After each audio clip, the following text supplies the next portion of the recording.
ధైర్యంగా ఉంచడానికి ఆ సింహాన్ని మీకు పరిచయం చేస్తా. రారా.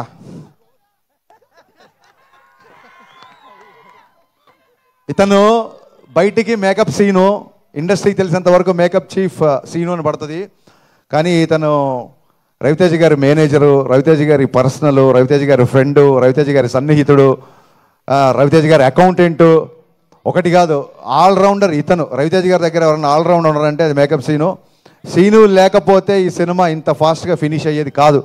సీను ఏం చేశాడనేది మేము బైక్లో చెప్పకూడదు, చెప్పలేము. Thank you so much Seenu. నేను అసిస్టెంట్గా ఉన్నప్పటి నుంచి పరిచయం. నేను వీడే సినిమాకి అసిస్టెంట్గా ఉన్నప్పటి నుంచి నేను బావా అని పిలిచిన వాళ్ళం. ఇప్పుడు నేను డైరెక్టర్ అయ్యి కాబట్టి తను సార్ అంటున్నాడు, బట్ తన మటుకు నాకు ఎప్పుడు బావనే. బావా, లవ్ యూ సో మచ్. మిరపకాయకి ఇప్పటికీ రవితేజ గారు బిహేవియర్లో అలాగే ఉన్నారు, కానీ నువ్వు మట్టుకు చాలా చాలా ఎదిగిపోయావురా. అది మట్టుకు నేను ఈ సినిమాకి చూసా. Thank you so much, thanks a lot, thank you. అంటే రెవెన్యూ గురించి చెప్పాలి ఖచ్చితంగా, కానీ ఇంకెవరన్నా మర్చిపోయినా అని ఒకసారి చూస్తున్నా యాక్చువల్గా.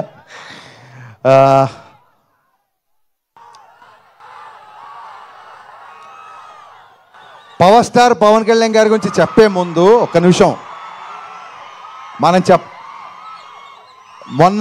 మొన్న జూన్లో వెలువడ్డ ఫలితాల ద్వారా మా అందరికంటే లౌడ్గా మీరే చెప్పారు కళ్యాణ్ గారు ఏంటో మీరు చెప్పారు, మేం కాదు. సో మీ అందరికీ థ్యాంక్ యూ, మీ అందరికీ థ్యాంక్ యూ. నేను చాలాసార్లు చెప్పాను. ఇందాక సుమగారు చెప్పారు. సుమగారు యాక్చువల్గా నా డైలాగ్ ఒకటి లాక్కున్నారు. సుమగారు చాలా మంచి మాట మాట్లాడారు. మిస్టర్ బచ్చన్కి క్యాప్షన్ ఫస్ట్ నామ్తో సునహాగా అనుకున్నాం, ఆ టైటిల్ పెట్టింది మాస్ మహారాజ్. అండ్ అంతేకాదు మిరపకాయ టైటిల్ కూడా ఆయనే పెట్టారు. సో సెంటిమెంట్గా వర్కౌట్ అయిపోయిందని చెప్పి నేను కూడా మిస్టర్ బచ్చన్కి ఏం మాట్లాడలేదు.